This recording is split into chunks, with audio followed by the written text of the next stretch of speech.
2 வாரத்துக்கு காசு கொடுப்பாங்க. இந்த வாட்டி மொத்தமா சாப்பிட்டாங்க.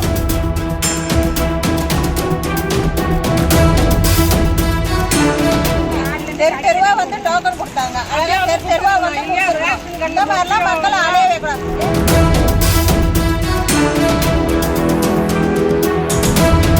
எல்லாருக்கும் ஒரே முட்டாவா கொடுப்பாங்க. அதுக்கு முன்னால எப்படிங்க கொடுத்தாங்க?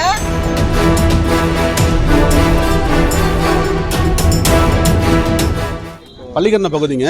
இது வரைக்கும் மழை பெஞ்சு 10-11 நாள் ஆகுது. ஆனால் இது வரைக்கும் எந்த கவுன்சிலரோ தலைவரோ இல்லை யாருமே இந்த ஏரியாவுக்கு வரல. இன்றைக்கி வந்து டோக்கன் கொடுக்குறதா வந்து அரசாங்கம் அறிவித்தாங்க. ஆனால் பார்த்தீங்கன்னா காலையில் ஒரு 4 மணி நேரம் எல்லாருமே நின்றுருக்காங்க. அவ்வளோ கூட்டமும் நின்றுருக்காங்க.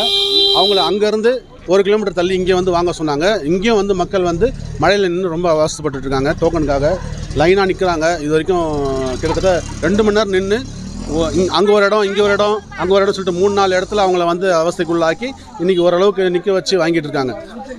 ஆமாம், நான் வந்து காலையில் 10 மணிக்கு நிற்கிறேங்க.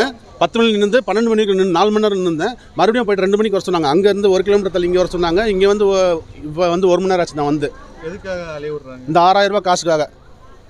என்ன ரீசன் சொல்றாங்க? டோக்கன் வந்து காலையில் 100 டோக்கன் தான் கொடுத்தாங்க. மறுபடியும் நாங்கள் போய் வாங்கிட்டு வரணும், வேற ஒரு இடத்துல போய் வாங்கிட்டு வரணும்னு சொல்லிட்டு வாங்கிட்டு வந்து மறுபடியும் இங்கே நிற்க வச்சு மறுபடியும் 1 மணி நேரம் மழையில் நிற்க வச்சு நாங்கள் மழையில் நிற்க வச்சு எல்லாரும் வந்து கூட்டம்லாம் வந்து ரொம்ப கஷ்டப்பட்டு 200 டோக்கனுங்க. ஆனால் வந்து அங்கே ஒரு 200 டோக்கன் கொடுத்தாங்க. ஆனால் மக்கள் வந்து நிறைய மக்களோட கூட்டம் அதிக அளவில் இருந்துச்சு.